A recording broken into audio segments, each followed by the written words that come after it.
I'm excited to welcome this week's Tiara Talk Show guest, actor Patrick Warburton, to the show. Welcome to the show, finally. I know we've been trying to have you on the show for a while now, and you've been so busy, so I really appreciate you being on the show today. Absolutely, Tiara. And it's 20 years since Emperor's New Groove, which is weird to say because I clearly remember seeing it in the movie theater with my mother. We were actually just talking about this today, and we went to see it. We didn't know what to expect, and we were so confused, but we loved it. Because I really hadn't, I'd never seen any footage or anything of you talking about working on the film before, especially in detail, because there's so much history with it, especially with it being Kingdom of the Sun first, which was, there was kind of this, a whole other film with Sting involved starting around 97. And then they had to switch everything because the director dropped out and the whole film was switched from Prince and the Pauper to The Emperor's New Clothes. So when you were approached to audition for this, what exactly did you know about what was going on at the time? Because I can only imagine you must have been really confused. No, I had no idea. But apparently, that's something I could watch during quarantine is the Sweatbox. I've never seen that, but I think that because that was Trudy, she had done a documentary, and I know that they were upset or disappointed because the thing was supposed to be more of a dramatic, epic, more like a Lion King at first. Mm-hmm. And the whole thing turned into this comedy. So it turned into, they just turned it on its end and made it something entirely different than what it was. Sting might have done a lot of, he may have done more music and was going to be much more involved. And then, it ended up being the theme song of The Emperor's New Groove, which was just pretty much what was left. So I think the experience might have been disappointing for Sting. Because it's always a long process making a Disney film. It usually takes about 4 or 5 years. 4 or 5 years, from when they start, by the time they're done with all of their, animation and putting it together. But yeah, it seemed because the only two people who were on the voice cast from the original version who were in this version of The Emperor's New Groove was Eartha Kitt and David Spade. So, the creative directors, they said, well, David wasn't really sure what was going on, so he wasn't really happy. And Eartha didn't even know they were changing the film. She was just okay. So, and I felt so bad because you can only imagine they must have been working for a long time because it shows in the Sweatbox that David was working one-on-one with Owen Wilson because he was supposed to play the Pauper. And then that whole thing was just, taken and changed. And Eartha had that wonderful song. I don't know, did you ever hear her song that Sting wrote for her? No. Oh, Patrick, I'm telling you, it's like a jazz lounge singer song, and and they completed it, the whole thing. They even completed the rough animation for it and scrapped the whole thing. And but they kept it on the album. So Walk the Llama Llama was from the original film, and Snuff Out the Light is her song, and the love song with Sting are all on the album still. They all released them, but okay. Yeah. So how did you hear about the audition for the new film then? Just came my way. I went in, they described the character Kronk to me, and then I looked at him and sort of what the character breakdown was, and made some choices, and they seemed to like the direction that I went, and became quickly involved after that. But it was a great process. I mean, for me, it was nothing but a joy because I missed any of the, all the alterations and everything going on. And it seemed all to be pretty specific when I got involved. It's this is who these guys are, this is the story, and we just moved straight through there. So I had no idea that I was coming in way mid-process, and I wasn't privy to any of the complications or the goings-on before I even became involved. I heard about it all afterwards. Oh, wow. So they kept it from you. Yeah, I Might have remember been a good idea. when I met Sting. I could only imagine, when he met me, just thinking, boy, you're part of the problem. Oh my goodness. Well, it's just so interesting because Kronk is such a unique character, and obviously it sounds like they didn't really have any visuals to give to you yet, so it was all script based is what you had. Well, yeah, but they had, there was storyboard and character for me to look at. So, there was no, fully evolved animation, but there was storyboard. Was this like a quicker process in recording the vocals for this specific role, or was this still drawn out over a year for you? Because it sounded like it was still drawn out over a year or so. Yeah, because they change things and they'll integrate a new scene here or there, and then you end up coming back a few months later. And but it could be a long process making an animated feature. But did you get to meet anybody during the recording sessions or, passing by? Passing by. Usually we record all individually. I really enjoyed working with Randy, that was for sure. He was great. But as far as the cast goes, we all did it pretty much individually. So one of the things I've addressed in the past and talked about was it's just very unique, Eartha, and our real sort of working relationship throughout the years, because I had worked with Eartha in 1986. I went to South Africa and did 2 films there, 2 horrible movies, Dragonard and Master of Dragonard Hill. And they were Canon films, budgeted at about maybe $1.5 million. Sort of, exploitation pieces, really shoddy, cruddy movies. And they're embarrassingly bad. I'm the worst thing in them. I'd never done anything. I was, 22 years old at the time. And Oliver Reed was in it. He played the villain. I was the good guy. Eartha Kitt ran the bordello. And then when I get near beat to death, I've been sold into the slave trade because I was accused of being a traitor in the colonies. And so I'm the only white slave. And then, I mean, at the time I was 22, I'd rode crew in college, so I was in pretty decent shape, and as I'm on the block being sold as a slave, you've got all the women with their parasols, darling, I want that one. Wow. It was. Oh my gosh. It's just ridiculously bad. And I remember seeing Eartha, at the premiere of The Emperor's New Groove. I said something to her like, remember those horrible movies that we did together? And she goes, well, I'm sure that we had fun, darling. And I thought at the time, I go, I don't think you ever tell Eartha Kitt that anything she was a part of was horrible. Even if I have license to say that, because I was in it and I was the worst part of it. But it was just so odd. It was so odd that we had done those movies together in Africa years ago, and then here we are in this animated feature. And the relationship between Eartha and Kronk was, to a degree, almost like what our relationship was years before that. Because after we'd done the Dragonard films, she was performing at the Roosevelt Hotel in Hollywood. And I thought, well, I'm going to go see her perform. I know Eartha. We just spent a couple months working together. And so she was delighted that I came to see her performance at the Roosevelt. And then she invited me upstairs afterwards to have some tea or coffee. And we go up to her room, and I'm sitting on one end of the couch and she's on the other.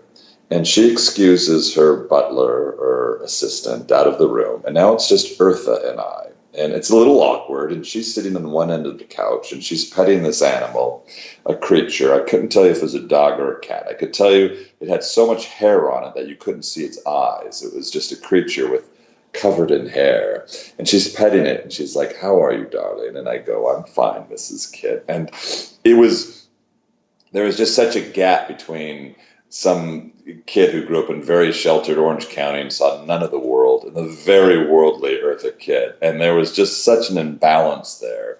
And it was just very uncomfortable. And after about 10 minutes, I excused myself and I said, "Well, lovely to see you again, Eartha. Thank you so much." And I left. Oh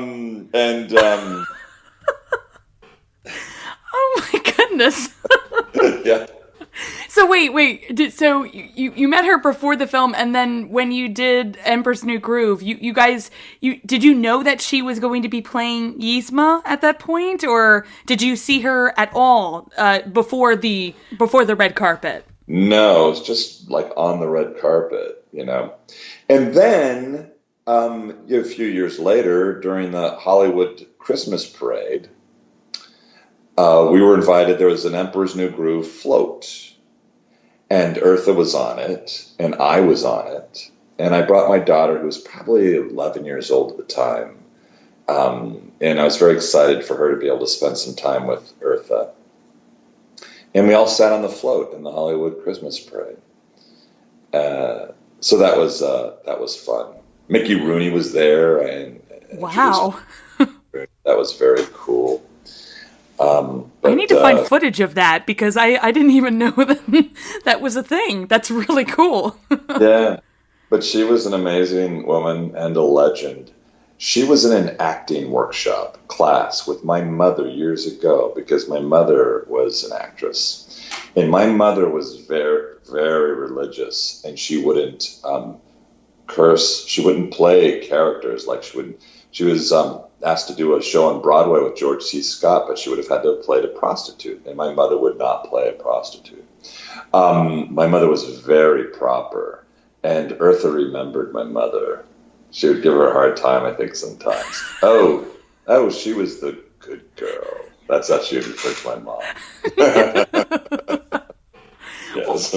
It's funny because if you think about it, you and Eartha are the only, I would say, sidekick and villain duo that continued your roles the longest out of anybody, because you have Emperor's New Groove, followed by the Emperor's New School, which I, grew up watching too. And then Kronk's New Groove, he got his own film. And then the Disney Cruise Line show actually had Villains Tonight, which had a scene with Kronk and Yzma. So you had these people, whoever played Tarzan the one night on the cruise ship played Kronk the other night. It was hilarious. And then finally, Eartha had passed away, I think, in 2009. So they wanted to bring you guys back for the card game in Magic Kingdom at Disney World. I think it's called Sorcerers of Magic Kingdom. Do you remember that? No. They had you come in and you did some lines, but since she had passed, the woman, I believe, who does the voices of Maleficent and the Evil Queen came in to do Eartha's part for the time being, until, I guess, they didn't really find anybody else. She was a good match, but you could tell, because I had just been there a couple months ago, and I was like, please give me the Emperor's New Groove one, because you could choose an adventure, and they take you to Adventureland, and you start with Kronk and Yzma trying to take over Adventureland. It's hilarious, and it's you. And so I was like, oh my God, it's Patrick. Okay, so this was something we recorded?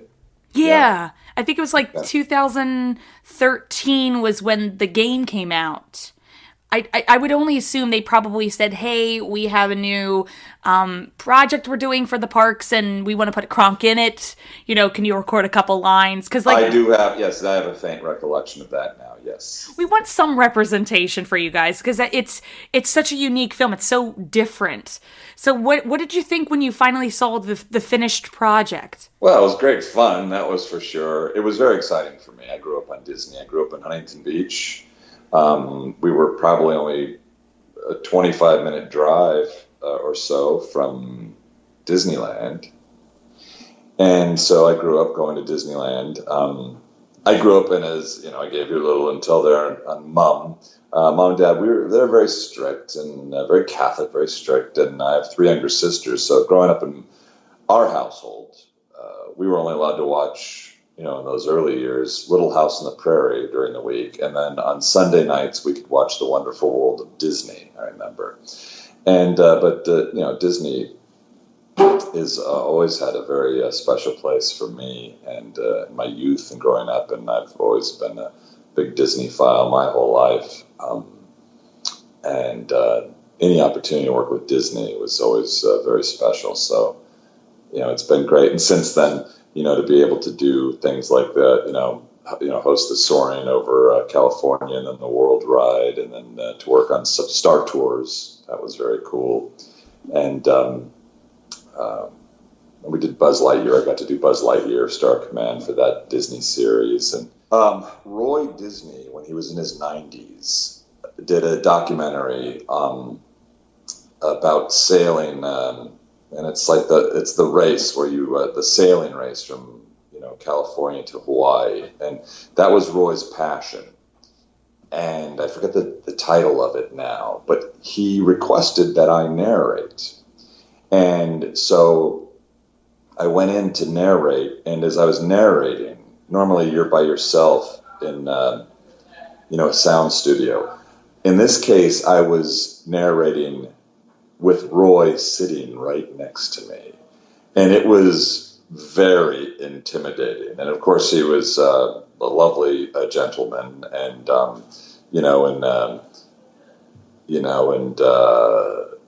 Disney hierarchy there. I mean, I was, he was, a bit of a Disney legend himself, Roy. And I was terrified. And when you do a cartoon character, there's no right or wrong. You have fun, you experiment, and you try this and that, and what ends up working, it ends up going. But when you're narrating, you're not hiding behind a character. Narrating's very stripped down and honest, and you feel much more vulnerable when you're just narrating, I find, sometimes.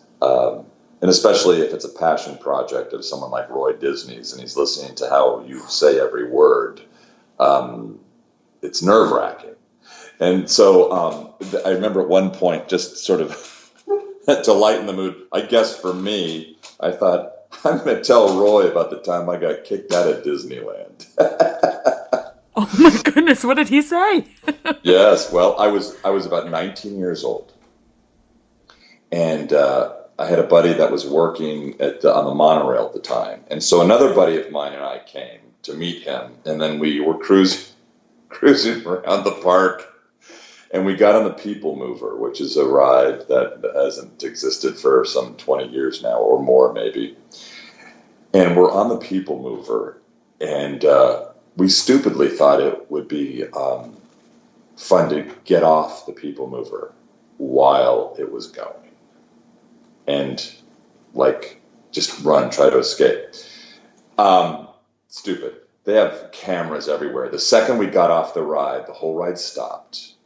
And they knew exactly where we were. And the next thing we knew, we were in, I guess, what you'd call Disney jail. We were got a good little talking to, and then we're told to leave the park. My poor buddy worked on the monorail, lost that job.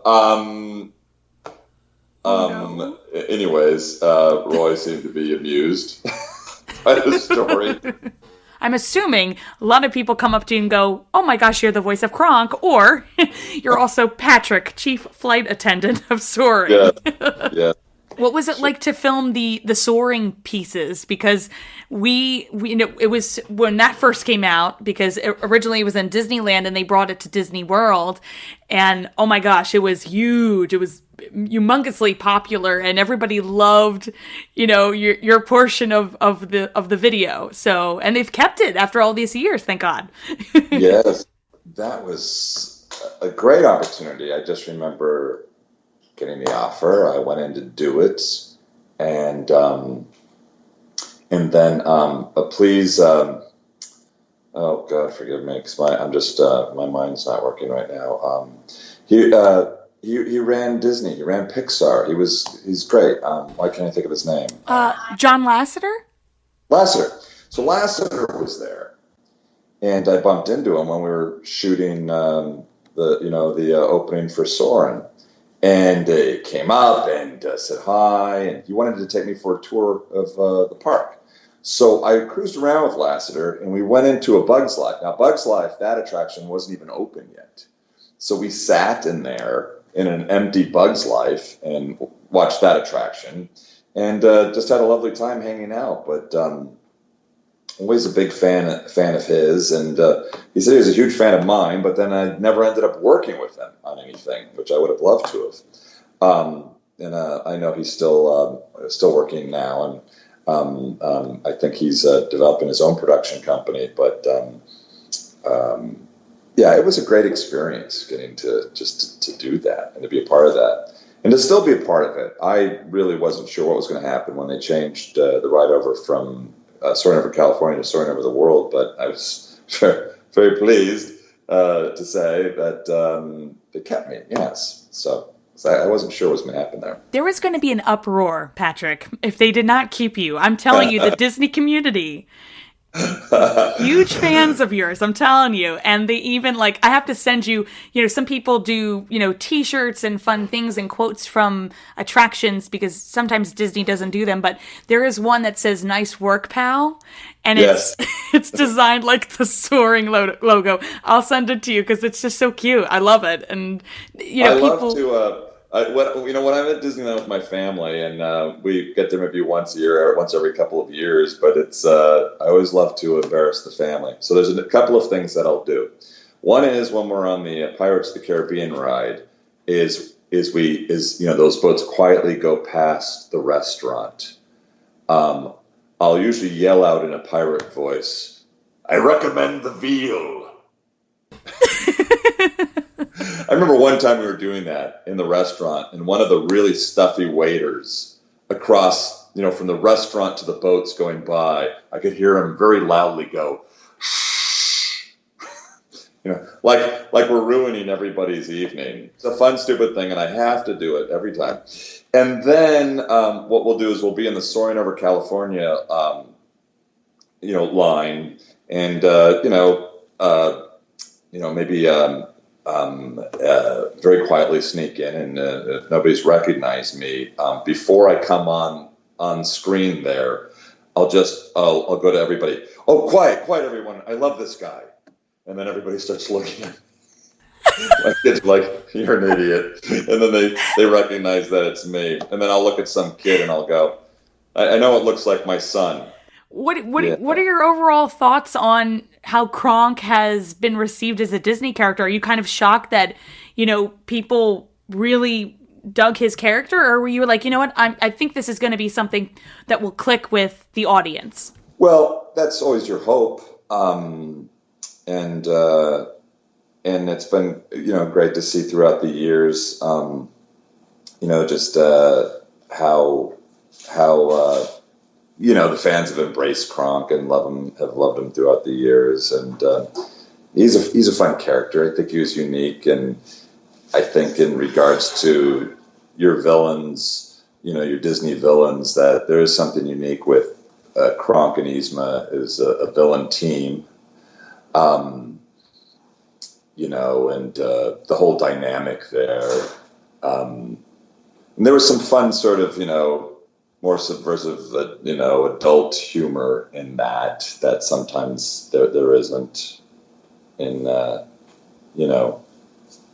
say the Disney films, but and things where you could just make your own assumptions in regards to their relationship, or That's what a lot of people say. But yes. I think Kronk has no idea. He's just completely... And Yzma is so full of herself, she doesn't have time. Right. Yes. Did you work with anybody else besides Eartha over the years? I know David Spade and you did Rules of Engagement, because I used to watch that all the time. I just thought it was weird. I was like, oh my gosh, it's Kronk and Cusco. Yes. Did you guys ever talk about it? That meme, where you've got Cusco and Kronk, and then you've got me and David at the diner, and says, "Isn't it strange that these two are these two?" Yeah, I've seen that one. Yeah. But I always enjoy working with Davey. I've been a fan of Davey's. I've always found Davey to be very funny, very charming, and but he's a cool dude. I enjoy his company, and it's fun. It's fun, but it's interesting how sometimes you reconnect with people in the industry. I had reconnected, and it was strangely enough with Eartha a couple of times. I'm working on different projects, and I have also with Davey. Did you ever work with John Goodman at all in person? I don't believe so. I just remember bumping into John a lot on sets. He'd be working on a show, and I'd be working on a show, and we'd stop and have a chat. But I've always been a fan of John's too. He's an awesome dude. I did ask Eartha's daughter, because I know there had been rumors, because Animal Kingdom and Disney World has like different countries represented. And there were so many fans that were like, well, what would happen if there was the roller coaster ride to the Secret Lab? What if there was, Cusco-topia? So I said to her, I said, what are your thoughts on like having your mother, since she has passed away, if that ever were to happen and they would allow the roller coaster attraction to happen, would you allow for them to, use some sound bites of your mom in the attraction and have her come back to life in this new way? And she was like, yeah, absolutely. So if that were a possibility, would you be up to that? Oh, of course. That'd be fantastic.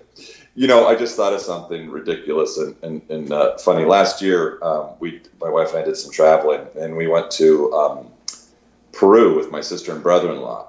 And we went to Cusco, and I had fun walking around Cusco, just, in the city, just saying, Cusco out loud. And we went to Machu Picchu. And I'm walking, and we're walking in those ruins of Machu Picchu, and with my brother-in-law, he's a professor. And I go, oh, look, there's llamas over there. That's where the llamas like to hang out. And this girl turns around. She goes around. She goes, oh my God, you sound just like him. And then my brother-in-law goes, that's him. I think she's just stunned to be at Machu Picchu with Kronk. That's like a story for your bucket list, basically, just to have something like that. I can't even imagine. So did she get a picture with you at least? Yes. Yeah. Oh my God! So you got to go to Peru. Okay, so you got to see all the things that inspired Embers New Groove. That's awesome. But no, were there any spinach puffs? Is the question. Not a one. Oh God! Well, see, they have it all there. If they would make the little world there, Cusco-topia, they just have Kronk's kitchen right there, right? And then that would be the new dinner hotspot. Yes. It's crazy to think it's been 20 years. So here's to another 20 years. But before we end our interview, is there any new projects that you'd like to talk about and let us know what's coming around the corner?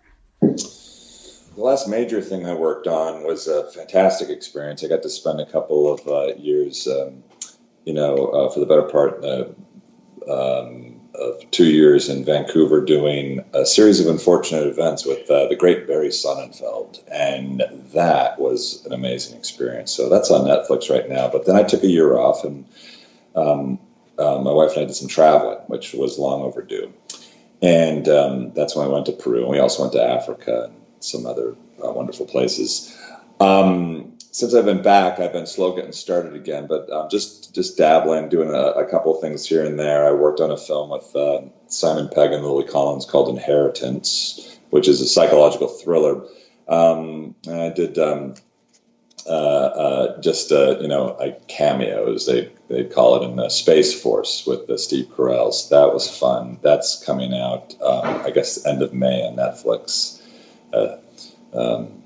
Space Force. So I play the head of the Marines in that one.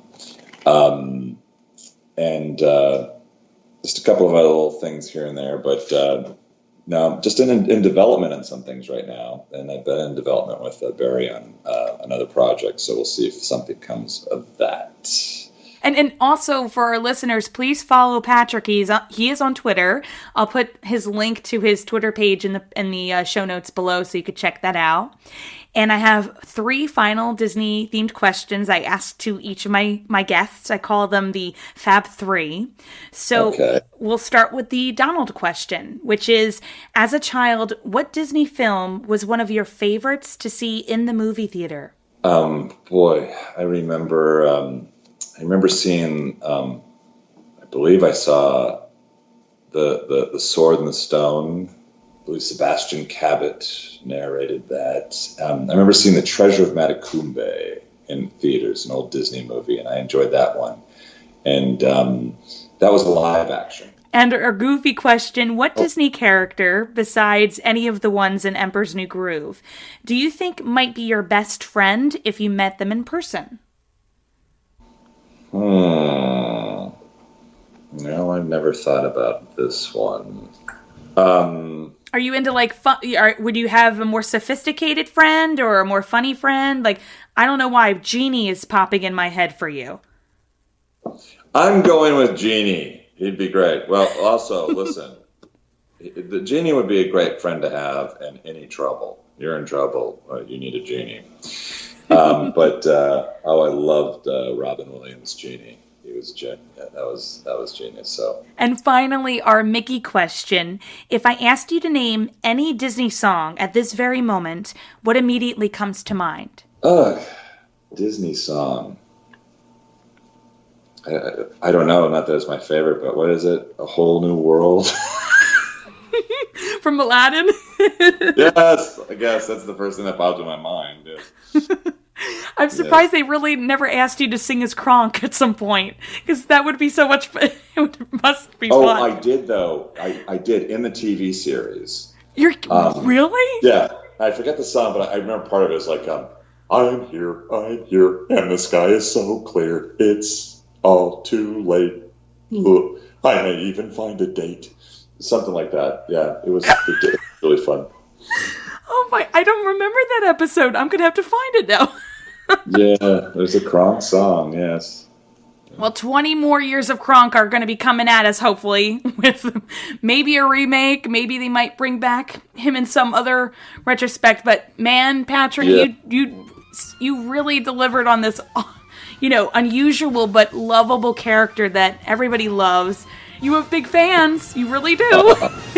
Well, thanks, Tiara. And it was a joy and such a special opportunity. So I'll always be grateful.